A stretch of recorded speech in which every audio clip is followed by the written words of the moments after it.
Good morning, Kung ano yan, Direk! celebrity na yan. Good Ha? morning. Good morning, Direk. Ayan. Siguro kaya kami lalo na excited dun sa project nyo kasi alam namin kung gaano kayo ka-passionate dun sa trabaho tsaka dun sa mga pagmamahal niyo sa industry. Anyway, may question po ako kay Direk Coco. Nabanggit niyo po kanina na nag-meeting kayo, nabanggit niyo kila Direk Eric na gusto niyo yung mga General Luna, yung mga ganun. So, yung Bonifacio po ba, siya po ba yung top choice niyo na bayani na gusto niyo i-portray? O meron pa pong ibang bayani pa po ba kayong gustong i-portray? Actually, kasi nung nagkukwento kami ni Sir Don, sabi ko, alam niyo, Sir Don, galing no? Ang ganda ng General Luna, ng Aguinaldo, lahat. Sabi ko, makakabilib, sabi ko. Pero ako, sabi ko, kung gagawa man ako ng isang hero, na kwento ng isang hero, sabi ko gano'n. Sabi ko, parang hindi ko yata kaya yung mga yun. Kasi hindi ako articulate eh. Una-una, paulit-ulit ko sinabi, hindi ako marunong mag-English. Hindi ako marunong mag-Espanyol. Kumbaga, hilaw. Alam ko na yung kakayanan ko eh. Sabi ko, alam niyo, pinakakaya ko dyan, Bonifacio. Sabi ko, bakit? Kasi sabi ko, yung pagiging batang kalye, yung sinasabi nga yung hot temper, yung dedikasyon, yung puso, sabi ko gano'n. Sabi ko, kahit natutulog ako, pagbangon ko, kaya ko yan. Kasi sabi ko nga, yung advantage mo, yung second skin mo siya. Yung alam na alam mo yung buhay na gano'n, alam na alam mo yung pagkatao na gano'n. Kaya nung inukwento ko sa kanyang gano'n, doon nila nakita na, parang may potential tong batang to ah. Parang bagay sa kanya yung Bonifacio. Yun, doon po na ano yun, Mamaloy. Doon po nangyari. Kaya nung sinabi ko talaga, kasi ako bilang artista, alam ko naman yung limitasyon ko. Pero nung sinabi nila sa akin Bonifacio, hindi ko inakala na sabi ko nga, isa sa mga pinangarap ko na mangyayari ngayon dahil gagawin namin pelikula. Ayun po. Mamaloy, na-envision mo na ba kung anong outfit ni Coco as Bonifacio? Ay, oo, syempre yung iconic, kailangan yung ano kami sa chino, tsaka yung ano, di ba? Diba? Yung pants na pula. Oo. At saka kung kailan daw babalik yung character niya sa Batang Quiapo, kuya. Ay, nandun yan! Natsugi na ba? Hindi ba? Na-preempt tuloy, MJ. Yung Ay, paggawa sorry, ni sorry, Pinoy. sorry. Okay. Okay. Okay, the last set of questions will come from, first off, si Alan Sancon ng Star. Ay, si Alan. Of course, relevant pagtanong. At sino pang pinali natin? Sino pang pinali? Dinidecidean ko pa. Mel, Okay. do me a favor, please. Mel pa up is kay Alan. Marinel Cruz, syempre pala. Wala yung mic niya. Hello. Ayan. Yan, congratulations po. Isa kami sa natuwa no, na nagsama-sama yung mga icons ng film na talagang inaabangan talaga yung mga pelikula. Na-curious lang ako, Direk, Eric Mati, bakit nga ba hindi nyo kinonsider si Coco a long time ago dun sa mga unang... Sa On the Job. Oo, di ba? Parang kung meron talagang isang magandang role yung kay Coco itong On the Job eh, bakit parang ngayon lang talaga? Ano kaya yung reason? Yung on the job, pag inisip nyo, for example, yung missing 8, di ba? Parang yung material, parang bagay na bagay sinulat para kay John Arcilla talaga. No? Medyo malapit na mag-retire na journalist, pero utusan ng mayor ng isang town, no? Si Dennis Trillo naman, masyado namang pinapangit namin si Dennis Trillo, ginawa namin sobrang ordinaryong preso. Nung time na yon, even on the job na original, no? On the job na original, I don't know, ano man ginagawa ni Coco nung time na yun? That was 2011 when we were shooting it. Juan de la Cruz. O yun, di ba? Si Juan de la Cruz, nasa ABS na siya, na nagte-teleserye. 2011, we had Piolo, but it was through Star Cinema, no? The casting, we picked actors. Si Piolo was suggested by Star Cinema, and then Gerald. No? Originally, may John Lloyd pa nga, pero John Lloyd just got one more chance na sobrang lakas. So ayaw na nila ibigay sa Hitman. So hindi lang nagtutugma-tugma yung mga projects. But you must remember, if you look at kinakareer namin, lahat ng movies na ginagawa namin ni Don Don, we don't write generic characters kung sino man yung papasok na artista, kung sino lang. Talagang tinitailor fit namin doon sa artista na kukunin namin. pinag-iisipan namin because in as much as ang artista gusto niya memorable yung gagawin niya, kami din ayaw naming malagay lang maisang tabi yung ginawa ng artista na yon. Mahirap mag-cast ng malaking artista.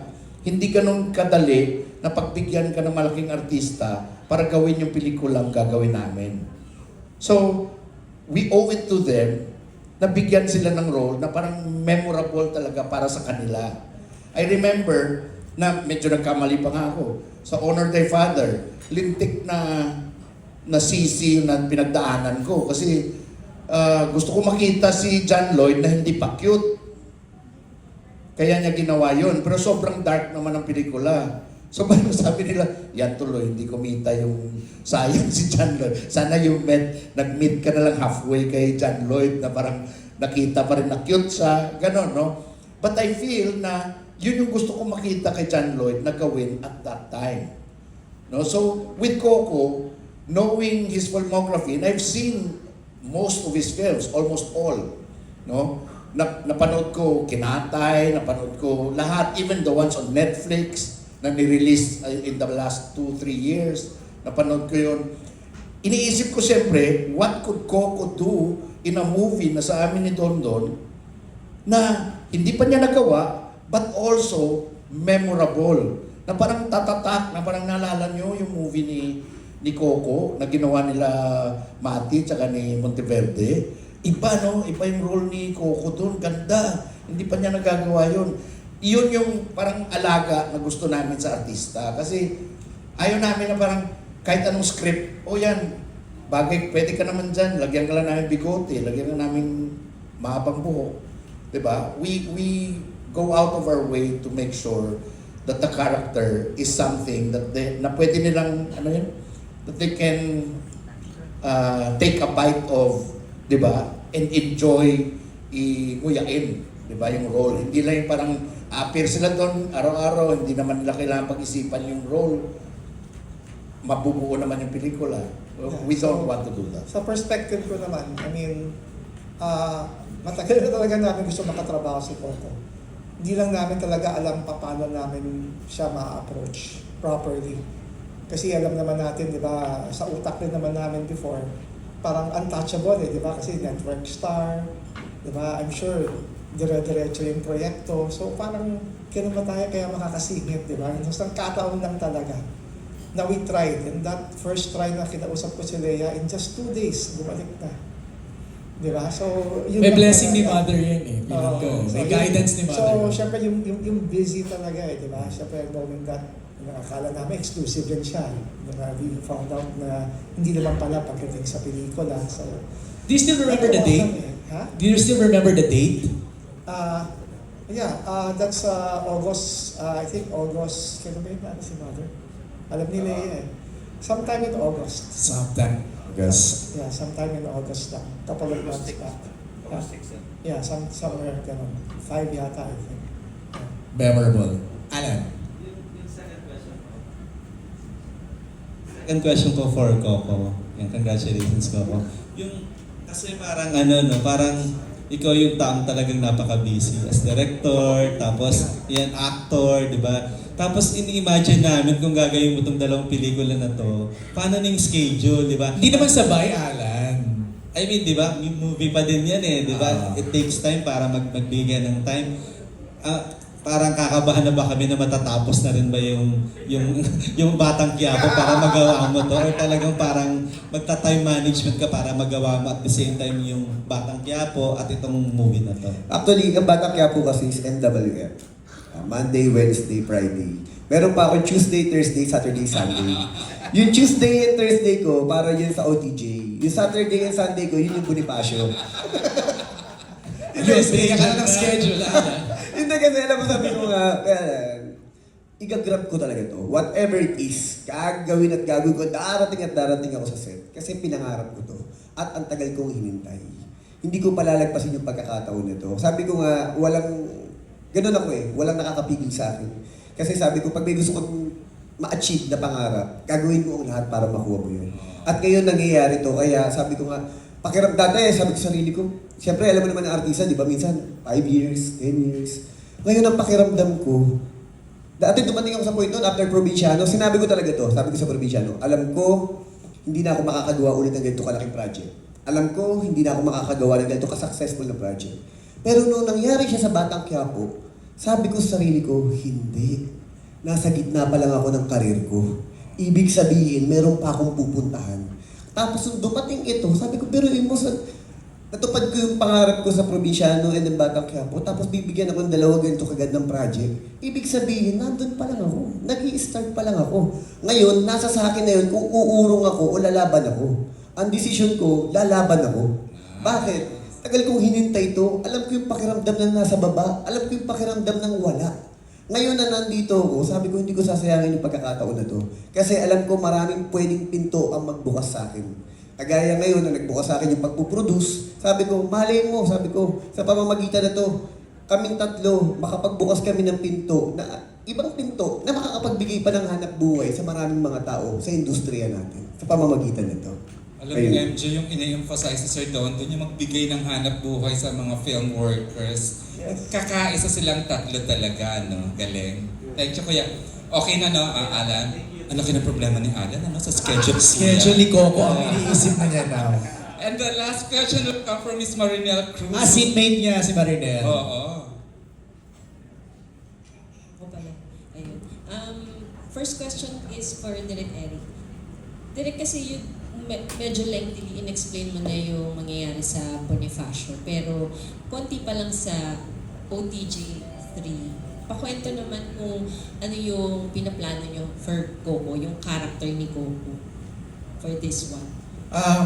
Si Coco, when we thought of Maghari, beyond Joel Torre na ginawa, kasi pwede namang ibang tao siya nung bata siya, no?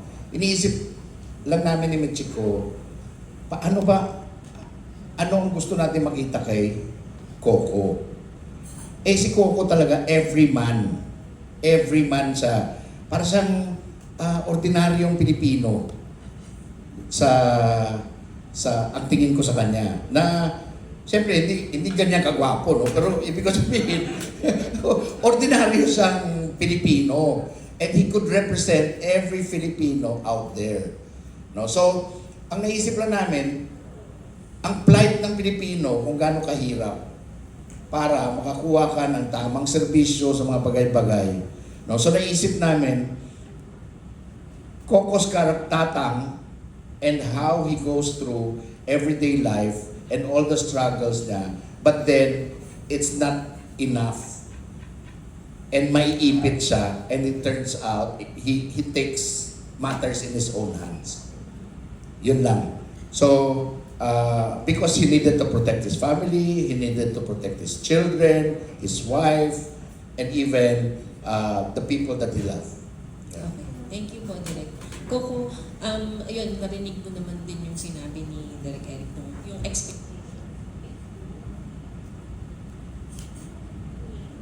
Sige lang po. expectations niya sa kung anong pwede mong gawin. So, tanong ko lang kung bakit nagustuhan mo na, kung bakit inaabangan mo na makatrabaho si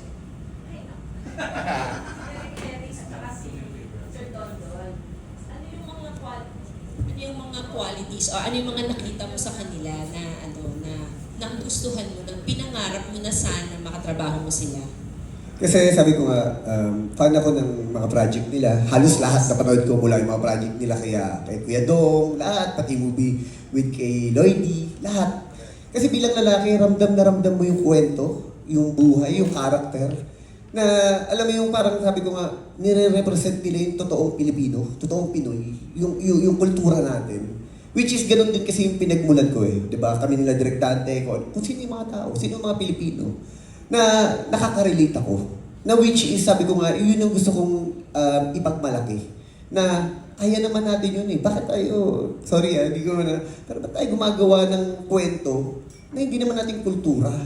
Na hindi naman yun ang buhay sa Pilipinas? Hindi naman ganun mag-isip, kumilos, o ma-inlove ang mga Pilipino. Bakit natin, di ba parang, oo, ang sarap panoorin, pero pag inadapt natin, Parang doon lang ako sorry, alam ko maraming baka magtampo, pero yun lang, nahihinayang kasi ako na parang, bakit hindi natin pinagmamalaki yung sariling atin? Kung papansinin natin, di ba, ang daming gwapo. Ang gwapo ng Pilipino. Kulay, tindig, mukha. Pero ngayon halos mga mukhang Koreano na rin lahat. Di ba? Para bang sabi ko, sayang eh. Kasi yung uniqueness na meron tayo, na dapat yun ang pinagmamalaki natin. Bakit natin hindi pinupush? Hindi yun yung inaano natin. Hinihila natin and then iba yung inaano natin. Nakakainayang. Kaya sabi ko nga na, dahil iisa kami ng lingwahe, iisa kami ng hadikain. At doon ako napaproud na parang pakiramdam ko pag nag-uusap kami, parang hindi namin first time magtatrabaho kasi iisa kami ng utak. Kaya ang sarap lang na makakatrabaho mo na alam mo na nagkakaintindihan kayo. Kaya nga nung kinukwento nila yung OTG na nagkabiroon kami, sabi kong gano'n. Alam nyo, kahit bukas natin i-shoot yan, sabi kong gano'n, kayang-kaya kong gawin yan. Bakit? Kasi kabisado ko ang buhay ng Pilipino. Alam na alam ko yung kultura natin. Alam na alam ko yung pagkatao. Kaya sabi ko nga gano'n na, bakit ako tatanong sa isang bagay na hindi ko alam? Kaya nga di ba kinukwento ko kanina na meron nag-aano sa akin na gumawa ng isang Korean, sabi ko, hindi ko minamasama, pero sabi ko, gusto ko kung gagawa ko yung sariling atin. Okay. Last na lang, ano ang laman ng iyong dasal ngayon? Para sa sarili mo at para sa industry mo? Honestly, ang inaano ko yung... Para sa akin kasi, ang kulang siguro sa atin ngayon, yung pagkakaisa. Yung pagiging unite, yung pagkakaintindihan at pagiging isa. Kasi kahit ano sabihin natin na may pinagdadaanan ng buong Pilipinas, watak-watak pa rin yung ano natin eh. Kaya sabi ko nga, pag naging iisa tayo na pinaglalaban puso at hangangarin, siguro doon magkakaroon ng change para sa buong Pilipinas. Kasi sa ngayon, ang dami nangyayari sa issue sa bansa natin. Pero sabi ko nga, yung isip natin, yung puso natin, may kanya-kanyang paniniwala. At di ko naman sinasabing masama. Pero sabi ko nga, yung unity ang pinaka-importante ngayon sa bansa natin. Para mapagdaanan natin, mapagtagumpayan natin yung pinaglalaban natin. At yun yung pinagdarasal ko sa araw-araw na sana, isang araw, magising tayong lahat at turuan ng lahat ng mga Pilipino na ma-educate. Kasi yun ang paraan para magkaroon ng change o pagbabago sa ating bansa. Salamat po. Thank you, Marinel. Maraming salamat.